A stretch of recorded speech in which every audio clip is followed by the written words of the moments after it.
नमस्कार दोस्तों, आशा करता हूँ बहुत बढ़िया होंगे। आज हम भारतीय संविधान के आपात उपबंध के बारे में अध्ययन करेंगे। ठीक है, तो चलिए शुरू करते हैं। यह सभी को पता है कि नहीं पता है तो जान लीजिए कि आपात उपबंध के बारे में हमारे संविधान के भाग 18 में उल्लेख किया गया है।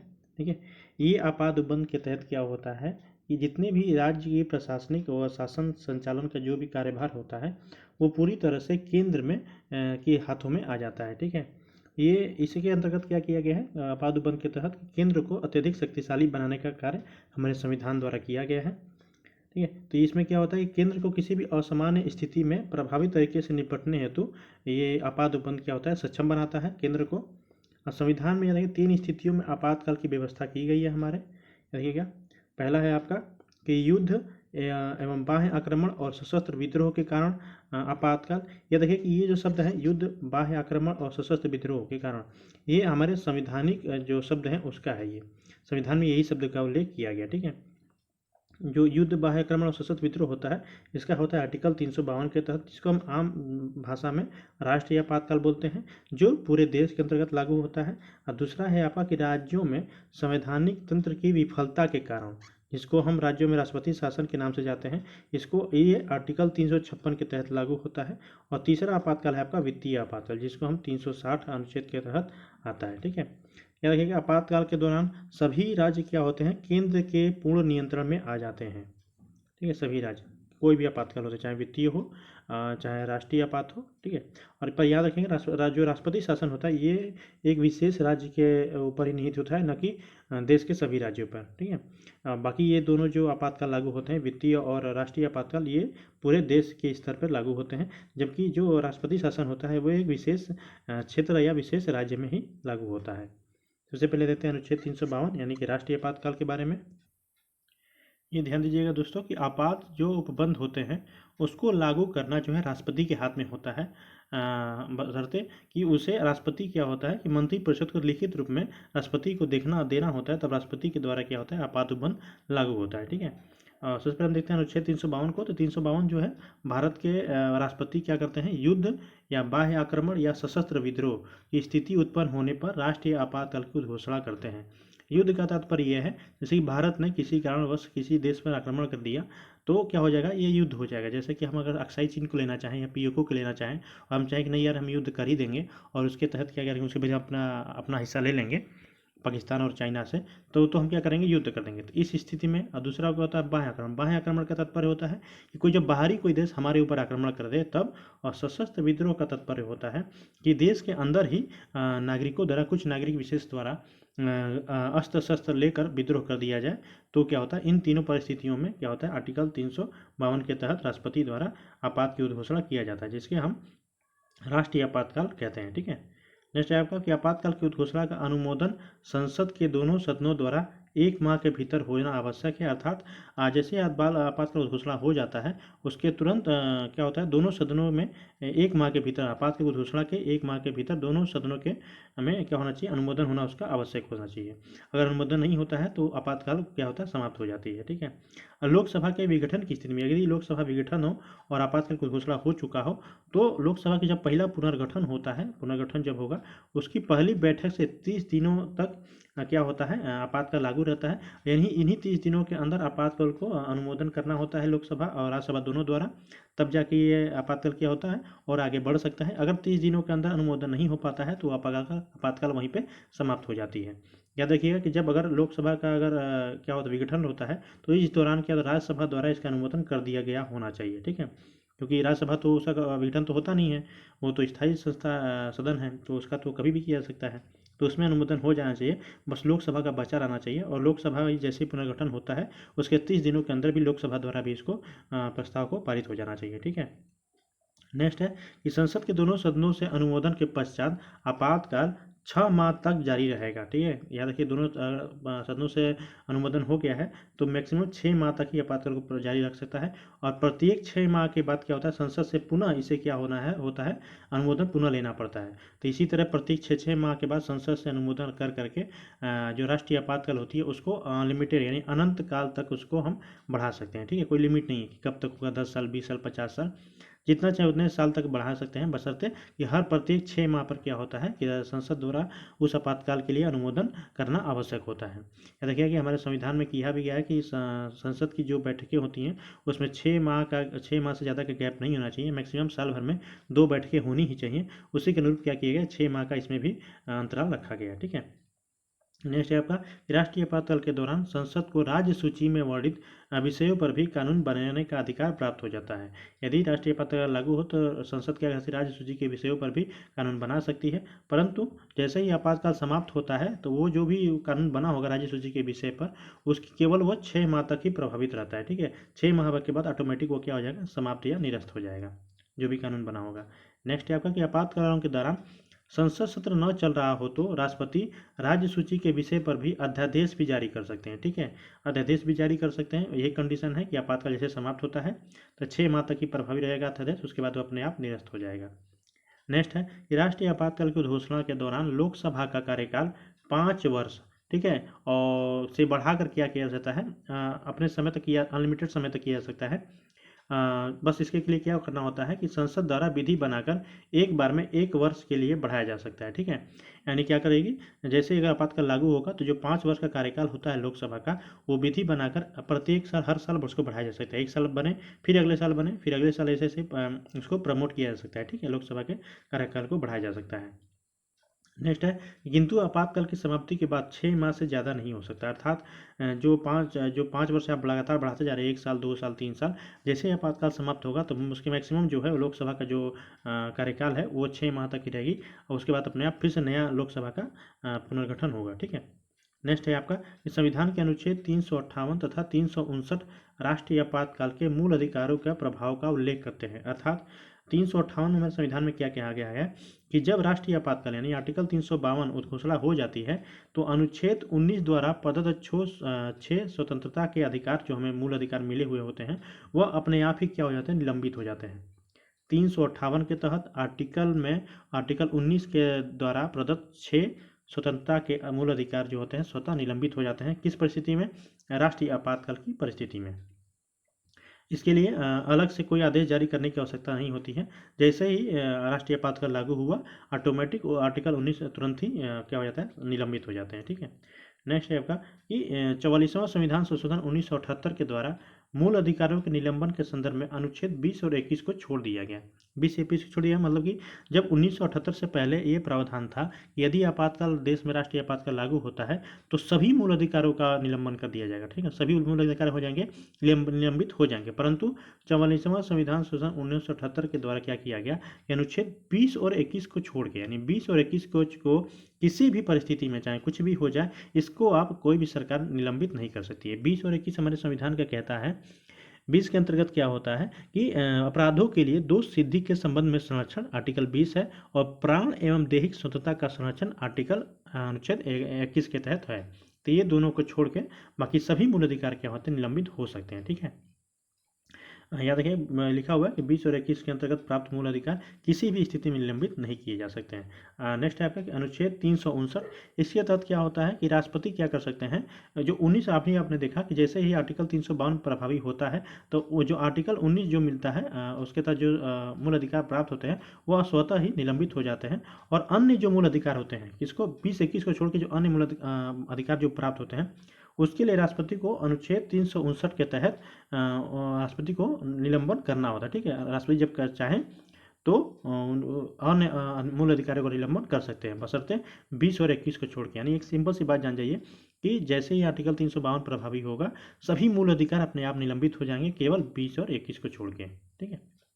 नेक्स्ट है आपका कि 359 के तहत मूल अधिकारों का निलंबन नहीं होता है, बल्कि क्या होता है या मूल अधिकार निलंबन मतलब क्या होगा कि निलंबन नहीं होगा, बस न्यायालय क्या करेगी, उन जो अधिकार मिलेंगे उनको परिवर्तित करने के लिए न्यायालय के पास अधिकार ही नहीं होंगे। मूल अधिकार कब मिलेंगे, जब न्यायालय चाहती है कि आपका अधिकार परिवर्तित है, तब मूल अधिकार मिलेंगे ना। और न्यायालय अगर ना हो, सोचिए बाय द वे न्यायालय हो ही ना, तो मूल अधिकार को वैल्यू ही नहीं रह जाएगा, तो सरकार अपने मर्जी से करेगी, जो चाहे सो करेगी, कोई आपको कोई रोकने वाला नहीं आएगा। अब जाएंगे भी तो किसके पास जाएंगे, कोई आपके पास अथॉरिटी ही नहीं होगी जो उस मूल अधिकार के परिवर्तन को करवा सके। पर तो इसीलिए क्या करते हैं कि न्यायालय के पास वो शक्ति समाप्त हो जाती है ठीक है, जिसके तहत वह मूल अधिकारों के लिए रिट जारी करता है या फिर उसको परिवर्तन कराते हैं। ठीक है, तो इसलिए क्या हो जाता है कि ऑटोमेटिक वो मूल अधिकार क्या हो जाता है, निलंबित मान लिया जाता है। ठीक है, नेक्स्ट है आपका कि अनुच्छेद 352 यानी राष्ट्रीय आपातकाल अब तक 3 बार घोषित किया जा चुका है। पहला अनुच्छेद 1962 में, दूसरा 1971 में और तीसरा 1975 में। ठीक है, 3 बार राष्ट्रीय आपातकाल लागू हो चुका है।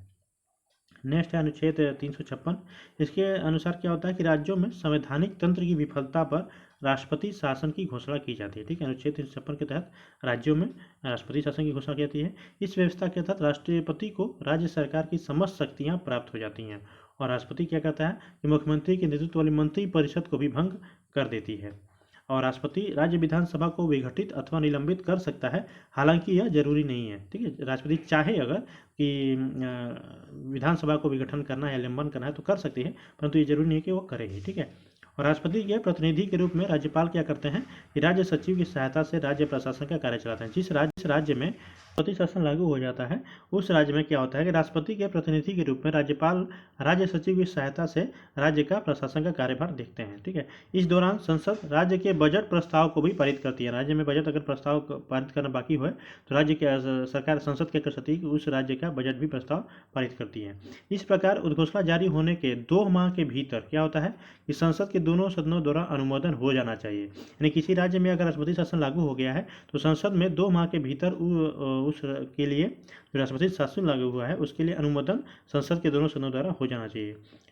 यदि उद्घोषणा दोनों सदनों द्वारा स्वीकृत हो तो राष्ट्रपति शासन 6 माह तक चलता है। यानी कि एक बार संसद में अनुमोदन हो गया है तो किसी भी राज्य में मैक्सिमम 6 माह तक चलता है और प्रत्येक 6 माह पर क्या होता है संसद की स्वीकृति से इसे अधिकतम 3 वर्ष तक बढ़ाया जाता है। जैसे कि हमारा राष्ट्रीय आपातकाल के अंतर्गत क्या होता था कि मैक्सिमम समय तक हर 6 माह पे संसद से अनुमोदन करा के अब अनंत समय तक राष्ट्रीय आपातकाल को बढ़ाया जा सकता है, परंतु राज्यों में क्या होता है कि आप अनंत समय तक नहीं बढ़ा सकते, मैक्सिमम आप 3 वर्ष की अवधि तक ही राष्ट्रपति शासन किसी राज्य में लागू कर सकते हैं। ठीक है, उसके लिए क्या होना है कि संसद ने प्रत्येक 6 माह पर संसद की स्वीकृति लेनी अनिवार्य होती है।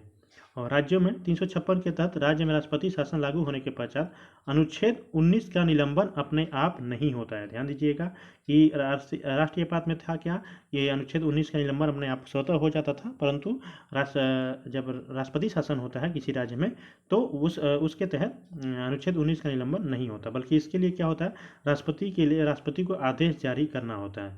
जब राष्ट्रपति आदेश जारी करेंगे तभी मूल अधिकारों का निलंबन होगा। तो यह देखिए किसी भी कंडीशन में आपने बताया था 20 और 21 के छोड़ के ही मूल अधिकारों का निलंबन हो सकता है। ठीक है, जबकि अनुच्छेद 352 के तहत आपातकाल की घोषणा के बताया था आपको अनुच्छेद 358 के तहत अनुच्छेद 19 में वर्णित मूल अधिकारों का स्वतः निलंबन हो जाता है। राष्ट्रपति शासन का प्रस्ताव सदन द्वारा सामान्य बहुमत से पारित किया जाता है। राष्ट्रपति शासन अगर किसी राज्य से हटाना है तो उसके लिए बस साधारण बहुमत से ही उस राज्य से राष्ट्रपति शासन को हटाया जा सकता है। ठीक है, संसद में साधारण बहुमत से पारित करके। नेक्स्ट है आपका कि एसआर बम्बई बनाम भारत संघ 1994 के मामले द्वारा उच्चतम न्यायालय ने यह निर्णय लिया कि अनुच्छेद 356 से संबंधित उद्घोषणा के न्यायिक पुनर्विलोकन हो सकता है। यानी राज्य में अगर राष्ट्रपति शासन लगा हुआ है तो उनके कारणों को जानने के लिए न्यायिक पुनर्विलोकन उच्चतम न्यायालय द्वारा किया जा सकता है। नेक्स्ट है आपका अनुच्छेद 360 के तहत वित्तीय आपात से संबंधित प्रावधान का उल्लेख है। याद रखिएगा कि हमारे देश में अभी तक कोई भी वित्तीय आपात नहीं लागू की गई है कभी भी। राष्ट्रपति यदि संतुष्ट हो कि ऐसी स्थिति में उत्पन्न हो गई है कि भारत या उसे किसी क्षेत्र के वित्तीय स्थिति खतरे में है तो वह वित्तीय आपात की घोषणा कर सकते हैं। वित्तीय आपात के दौरान भारतीय संघ के कार्यपालक संबंध में सेवा करने वाले, यानी कि वित्तीय आपात जब लागू होगा तो भारत संघ के कार्यपालक संबंध में या राज्य में जितने भी प्रशासनिक व्यक्ति कार्य करते हैं, चाहे वो उच्चतम न्यायालय या उच्च न्यायालय के न्यायाधीश ही क्यों ना हो, उनके वेतन और भत्तों में कमी की जा सकती है। ठीक है, वित्तीय जब आपातकाल लागू होता सभी के जितने भी सरकारी जो पैसे लेते हैं या सैलरी लेते हैं वो उनको क्या होता है कि उनके वेतन और भत्तों में कमी की जा सकती है। नेक्स्ट आके जब वित्तीय आपातकाल की घोषणा लागू हो तब राष्ट्रपति केंद्र तथा राज्यों के मध्य करों के संवैधानिक वितरण को संशोधित कर सकता है। यानी केंद्र द्वारा राज्यों को जो पैसे मुहैया कराई जाती है उस पर क्या किया जाता है कि वित्तीय आपात के समय उसमें कमी या कटौती की जा सकती है। इस उद्घोषणा को घोषित तिथि के 2 माह के अंदर, यानी कि वित्तीय आपात अगर घोषणा हो चुका है तो उसके 2 माह के अंदर संसद से स्वीकृति मिलना अनिवार्य होता है। इसको संसद की समान बहुमत से प्राप्त स्वीकृति के उपरांत वित्तीय आपात का अनिश्चित काल के लिए प्रभावी इसको बनाया जा सकता है। ठीक है, यानी कि सामान्य बहुमत पारित करके संसद में दोनों सदनों में वित्तीय आपात को अनिश्चित काल के लिए बढ़ाया जा सकता है। वित्तीय आपातकालीन अवधि में राज्य के सभी वित्तीय मामलों पर केंद्र का नियंत्रण हो जाता है। ठीक है, मुझे पता है कि राज्य के जितने भी हमारे राज्य होते हैं पर जितने वित्तीय मामले होते हैं सभी पर केंद्र का नियंत्रण होता है। हालांकि अभी तक वित्तीय आपात एक बार भी हमारे देश में लागू नहीं की गई है। केएम नाम्बियार के अनुसार क्या कहा गया है कि राष्ट्रपति का जो आपातकालीन अधिकार है वह संविधान के साथ धोखा है। किसने कहा था? केएम नाम्बियार ने कहा था। इसका तात्पर्य क्या है कि एक तरफ तो जहाँ है कि राज्यों को संघीय, हमारे देश के संविधान ने संघीय ढांचे में बदलने की कोशिश की है। आपातकालीन क्या व्यवस्था क्या करता है कि संघीय व्यवस्था को पूरी तरह से तोड़ देता है और इसको हमारे देश को एकात्मक व्यवस्था में परिवर्तित कर देता है। तो इसी के परिणाम स्वरूप केएम नाम्बियार ने कहा है कि राष्ट्रपति का आपातकालीन अधिकार जो होता है संविधान के साथ धोखा है। ठीक है, क्योंकि संविधान ने हमारे परिसंघीय व्यवस्था दी है, यानी संघीय भी और एकात्मक भी, परंतु आपातकालीन परिस्थिति में क्या होता है कि ये पूरी की पूरी तरह से हमारा देश जो होता है एकात्मक व्यवस्था में चला जाता है। ठीक है, और नेक्स्ट है आपका कि मूल संविधान के अनुच्छेद 352 के आंतरिक याद रखिएगा कि अनुच्छेद 352 में जो आंतरिक अशांति के स्थान पर 44वें संविधान संशोधन 1978 से सशस्त्र विद्रोह का प्रतिस्थापित किया गया। यानी जो हमारे अनुच्छेद 352 में था सशस्त्र विद्रोह जो अभी हमने पढ़ा, उसकी जगह पहले आंतरिक अशांति था। ठीक है, परंतु 1978 में इसको संशोधित करके सशस्त्र विद्रोह का शब्द का प्रयोग किया गया। नेक्स्ट है आपका अनुच्छेद 355 के तहत संघ का कर्तव्य है कि बाह्य आक्रमण और आंतरिक अशांति से प्रत्येक राज्य की रक्षा करे। ठीक है, आर्टिकल किसके तहत कहता है? 355 के तहत। और आर्टिकल 356 के तहत राज्य में संवैधानिक तंत्र की विफलता पर राष्ट्रपति शासन प्रावधान करता है। ठीक है, किसी राज्य के राज्यपाल को राज्य में संवैधानिक विफलता दिखाई दे तो राज्यपाल क्या करेंगे? इसके तहत राष्ट्रपति को उस राज्य में राष्ट्रपति शासन लगाने की अनुशंसा कर सकते हैं। ठीक है, ये है।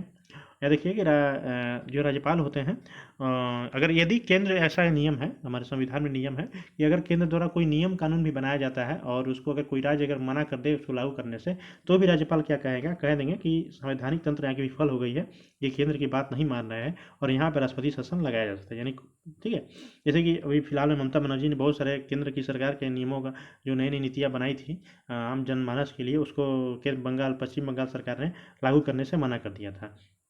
हालांकि केंद्र सरकार उस समय अपने असली रूप में आई नहीं थी, अगर आ जाती तो वहाँ पर भी राष्ट्रपति शासन लागू हो जाता, परंतु सरकार ने अभी चुनाव का माहौल था तो वहाँ पर सरकार ने कुछ ऐसा करना उचित नहीं समझा था। ठीक है, और याद रखिएगा कि देखिए जो आंतरिक अशांति थी ना, आंतरिक अशांति या सशस्त्र विद्रोह, यहीं पे इसी के आंतरिक अशांति के ही परिप्रेक्ष्य में इंदिरा गांधी जी ने आपातकाल लगाया था। ठीक है, इसीलिए उस समय क्या किया गया, उसको बदल के सशस्त्र विद्रोह का लाया गया। ठीक है, तो चलिए दोस्तों अपने प्रश्न की ओर चलते हैं।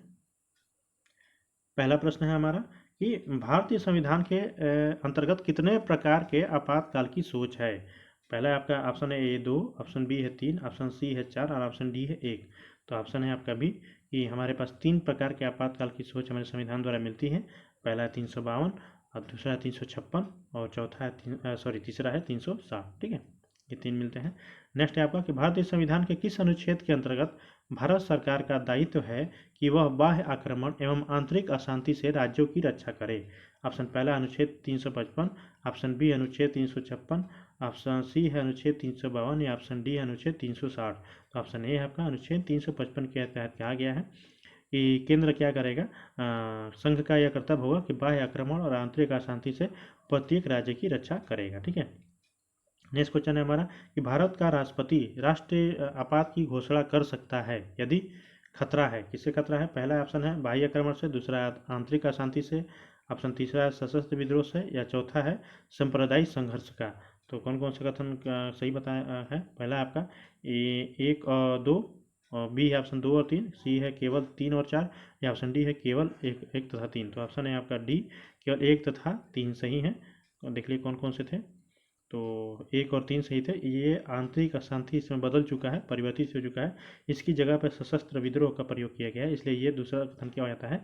गलत हो जाता है। चौथा कथन तो कहीं है ही नहीं, इसका सवाल ही नहीं उठता। ठीक है, नेक्स्ट क्वेश्चन देखते हैं। नेक्स्ट क्वेश्चन है हमारा कि भारत में राष्ट्रीय आपातकाल की घोषणा करने का आधार निम्नलिखित में से कौन नहीं है? पहला है आपका युद्ध, बी है बाह्य आक्रमण, सी है आंतरिक अशांति को खतरा, या ऑप्शन डी है सशस्त्र विद्रोह। तो ऑप्शन है आपका सी, आंतरिक अशांति को खतरा जो है इस शब्द का प्रयोग हमारे नहीं मिलता है। ठीक है, नेक्स्ट क्वेश्चन है कि राष्ट्रपति राष्ट्रीय आपातकाल की घोषणा कर सकता है। पहला है हथियार बंद विद्रोह के आधार पर, ऑप्शन बी है बाह्य आक्रमण के आधार पर, ऑप्शन सी है युद्ध के आधार पर, या ऑप्शन डी है ऊपर वर्णित सभी कारणों के आधार पर। तो ऑप्शन डी है कि ऊपर वर्णित सभी कारणों के आधार पर राष्ट्रीय आपातकाल लगाया जा सकता है। ठीक है, नेक्स्ट क्वेश्चन है आपका, इस अनुच्छेद के अनुसार भारत के राष्ट्रपति द्वारा राष्ट्रीय आपातकाल की घोषणा की जाती है। पहला अनुच्छेद 352, ऑप्शन बी अनुच्छेद 370, ऑप्शन सी अनुच्छेद 371 या ऑप्शन डी अनुच्छेद 395। तो ऑप्शन ए आपका 352 के तहत राष्ट्रीय आपातकाल राष्ट्रपति द्वारा लगाया जाता है।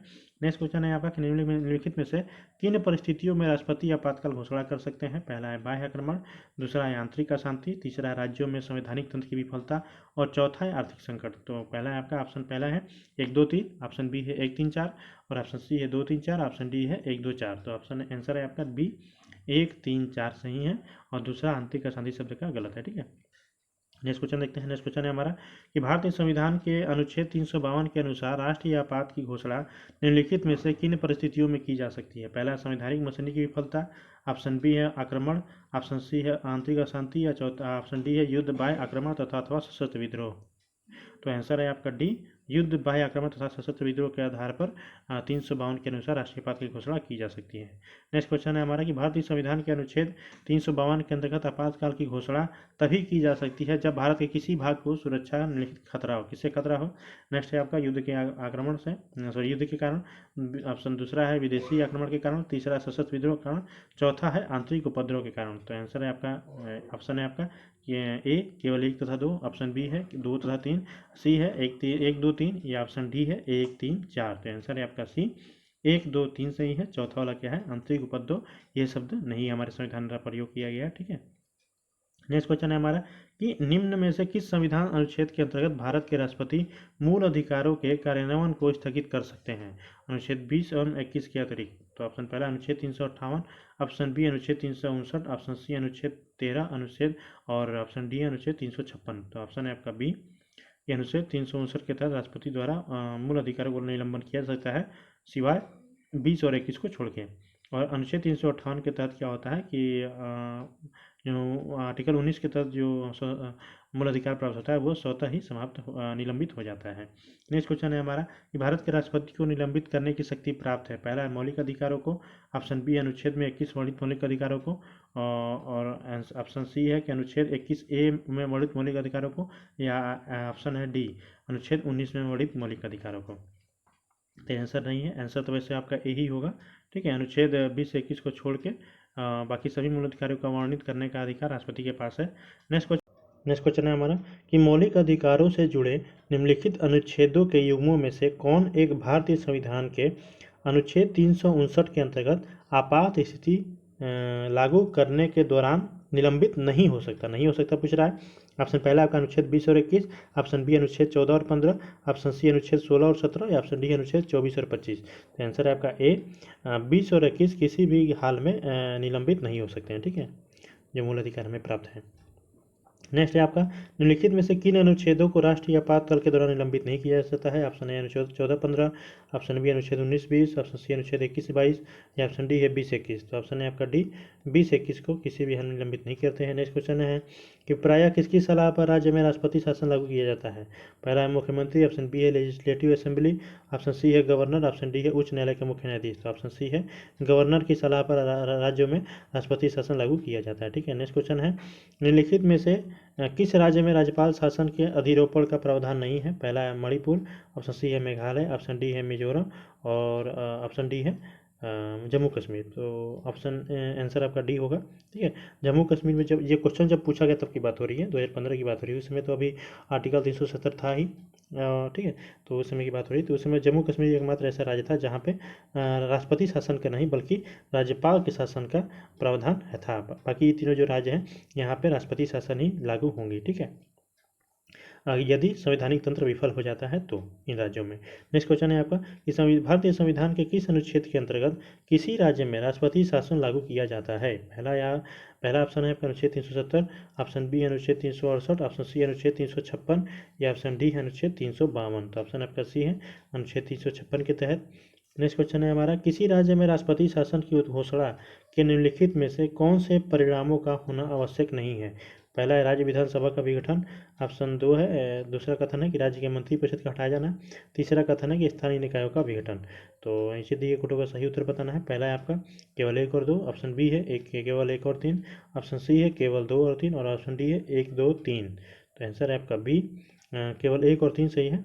और राज्य के मंत्रिपरिषद का हटाया जाना जो है कि आवश्यक नहीं है। ठीक है, आवश्यक पूछा ना, आवश्यक शब्द का प्रयोग किया गया है, तो मंत्रिपरिषद का हटाना कोई आवश्यक नहीं होता है।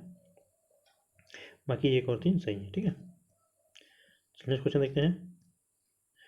नेक्स्ट क्वेश्चन है आपका कि यदि भारत का राष्ट्रपति संविधान के अनुच्छेद 356 के अधीन यथा उपबंधित अपनी शक्तियों का किसी विशेष राज्य के संबंध में प्रयोग करता है तो पहला है कि उस राज्य की विधानसभा स्वतः भंग हो जाती है। ऑप्शन बी है कि उस राज्य के विधानमंडल की शक्तियां संसद द्वारा या उसके प्राधिकार के अधीन प्रयोज्य हो जाएंगी। या ऑप्शन सी है कि उस राज्य में अनुच्छेद 19 उल्लंघित हो जाती है।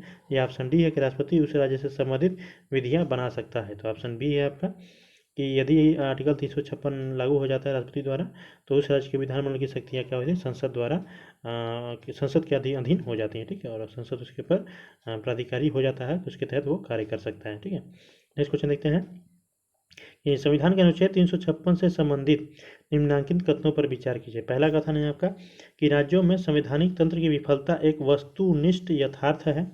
ऑप्शन बी है कि इस अनुच्छेद के अंतर्गत की गई उद्घोषणा या उच्चतम न्यायालय द्वारा न्यायिक पुनर्विलोकन किया जा सकता है। और तीसरा कथन है कि इस उद्घोषणा के साथ ही राज्य विधानसभा भंग की जा सकती है। और चौथा कथन है कि इस उद्घोषणा का 2 माह के भीतर संसद के प्रत्येक सदन से अनुमोदन किया जाना चाहिए। तो ऑप्शन है आपका, ऑप्शन पहला है आपका केवल 1 2 4, ऑप्शन बी है 1 2 3, ऑप्शन सी है 3 और 4, ऑप्शन डी है कि 2 3 और 4। तो आपका आंसर है 1 2 और 4। तीसरा कथन गलत है। ठीक है, तो ये राज्य विधानसभा को भंग किया जा सकती है, तो ये गलत है। ठीक है, बाकी तीनों क्या है, सही है, तीनों सही है। ठीक है, तो नेक्स्ट क्वेश्चन देखते हैं। नेक्स्ट क्वेश्चन है हमारा कि संसद द्वारा संकट काल की घोषणा का अनुमोदन कितनी अवधि के अंतराल में होना चाहिए। ठीक है, संसद द्वारा पहला आपका 14 दिन, बी है 1 माह, ऑप्शन सी है 3 माह, या ऑप्शन डी है 6 माह। तो ऑप्शन है आपका बी 1 माह के अंदर क्या होना चाहिए, जैसे ही आपातकाल लागू होता है उसका संसद के अंतर्गत अनुमोदन 1 माह के भीतर हो जाना चाहिए। ठीक है, नेक्स्ट है आपका आपातकाल की घोषणा के स्वीकृति हेतु संसद के समक्ष रखा जाना आवश्यक है। पहला 1 माह के अंदर, ऑप्शन बी है 2 माह के अंदर, ऑप्शन सी है 6 माह के अंदर, या ऑप्शन डी है 1 वर्ष के अंदर। तो ऑप्शन ए है आपका कि 1 माह के अंदर आपातकाल की घोषणा को स्वीकृति हेतु 1 माह के अंदर संसद के दोनों सदनों द्वारा पारित होना आवश्यक होता है। ठीक है, नेक्स्ट क्वेश्चन है अनुच्छेद 352 के अनुसार बाह्य आपातकाल के विषय में क्या सही क्या है। पहला है कि यह राष्ट्रपति के द्वारा उद्घोषित किया जाता है। दूसरा कथन है कि 2 माह के भीतर इस पर संसद की स्वीकृति मिल जानी चाहिए। तीसरा कथन है कि 1 माह के भीतर इस पर संसद की स्वीकृति मिल जानी चाहिए। और चौथा कथन है कि संसद के साधारण बहुमत से इस पर स्वीकृति मिलनी चाहिए। और पांचवा कथन है कि संसद के 2/3 बहुमत से स्वीकृति मिलनी चाहिए। और छठा कथन है कि संसद के साधारण बहुमत से इसे वापस लिया जाता है। सातवां कथन है कि संसद के 2/3 बहुमत से इसे वापस लिया जाता है। और आठवां कथन है कि इस पर संसद की संयुक्त अधिवेशन में स्वीकृति ली जा सकती है। तो पहले देखिए, संसद के जो जब बहुमत इसे वापस लिए जाने की बात होती है ना, तो साधारण बहुमत से ही वापस लिया, 2/3 मत की जरूरत नहीं होती है। तो पहला ये गलत हो गया आपका, सातवां गलत हो गया। ये छठवां सही है, साधारण बहुमत से इसे वापस लिया जाता है। और जब संसद के 2/3 बहुमत से इस पर स्वीकृति मिलती है, और 2 माह के भीतर इस संसद की स्वीकृति मिल जानी चाहिए, ये भी सही है। तो आंसर ऑप्शन देख लेते हैं आपका, तो 1 2 4, चलिए आंसर ही देख लेते हैं यार। तो आंसर आपका सी है। ठीक है, 1 3 5 और 6 सही है। 1 3 5 और 6 सही है। ठीक है, हमने बताया ना 2/3 बहुमत स्वीकृति मिलनी चाहिए, और पहला है। और तीसरा है कि 1 माह के भीतर इस संसद की स्वीकृति मिल जानी चाहिए। ठीक है, चलिए नेक्स्ट क्वेश्चन देखते हैं आपका। नेक्स्ट क्वेश्चन है हमारा, किसने कहा था कि राष्ट्रपति का आपातकालीन अधिकार संविधान के साथ धोखा है। पहला है के एम मुंशी, ऑप्शन बी है पी एन राव, सी है के एम नाम्बियार, या ऑप्शन डी है हृदयनाथ कुंजरू। तो ऑप्शन सी है के एम नाम्बियार ने कहा था कि संविधान के साथ क्या है, धोखा है राष्ट्रपति का आपातकालीन शक्ति। नेक्स्ट क्वेश्चन है कि भारत के संविधान के अनुच्छेद 360 के अधीन वित्तीय आपात से संबंधित निम्नलिखित कथनों पर विचार कीजिए। पहला कथन है कि वित्तीय आपातकाल की उद्घोषणा 2 माह की समाप्ति पर परिवर्तन में नहीं रहेगी यदि उस अवधि की समाप्ति से पहले संसद के दोनों सदनों के संकल्पों द्वारा उसका अनुमोदन नहीं कर दिया जाता है। दूसरा कथन है, यदि वित्तीय आपातकाल परिवर्तन में हो तो भारत का राष्ट्रपति संघ के कार्यपालक से संबंध में सेवा करने वाले सभी या किसी वर्ग के व्यक्तियों के अंत उच्चतम न्यायालय या उच्च न्यायालय के न्यायाधीशों नहीं आते, वेतन और भत्तों में कमी करने के लिए निर्देश में देने में सक्षम है। तो कौन सा कथन सही है बताना है। केवल एक, केवल दो, एक और दो दोनों, ना ही एक ना ही दो। तो ऑप्शन ए केवल एक सही है, कथन दो गलत है। ठीक है। उच्चतम और उच्च न्यायालय के न्यायाधीश दोनों के वेतन भत्ते में कमी की जा सकती है। ठीक है। नेक्स्ट क्वेश्चन है आपका कि निम्नलिखित में से भारतीय संविधान के किस अनुच्छेद का उपयोग अभी तक नहीं किया गया है। ऑप्शन पहला अनुच्छेद 360, ऑप्शन बी अनुच्छेद 352, ऑप्शन सी अनुच्छेद 356 या ऑप्शन डी अनुच्छेद 360।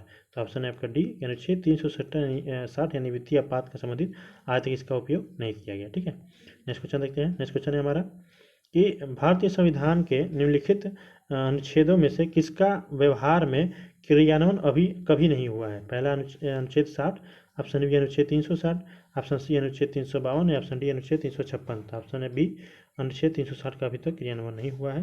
भारत में वित्तीय आपात की घोषणा आज तक कितनी बार की गई है। पहला एक 5 बार, ऑप्शन बी है 4 बार, ऑप्शन सी है 1 बार या डी है कभी नहीं। तो ऑप्शन डी है कभी नहीं। नेक्स्ट क्वेश्चन है निम्नलिखित में से कौन सी तारीख को भारत के राष्ट्रपति ने अपनी शक्तियों का प्रयोग करते हुए उद्घोषणा द्वारा यह घोषणा किया कि गंभीर आपात विद्यमान है जिसके कारण आंतरिक अशांति से भारत की सुरक्षा को गंभीर खतरा है। ऑप्शन पहला 26 अक्टूबर 1962, ऑप्शन बी है 30 दिसंबर 1971, ऑप्शन सी है 25 जून 1975 या ऑप्शन डी है 26 जून 1975। यहाँ पे बात किया गया आंतरिक अशांति, ये इंदिरा गांधी का काम था। 25 जून 1975 में, देखिएगा। ठीक है। उस समय राष्ट्रपति जो थे फखरुद्दीन अली अहमद जी थे।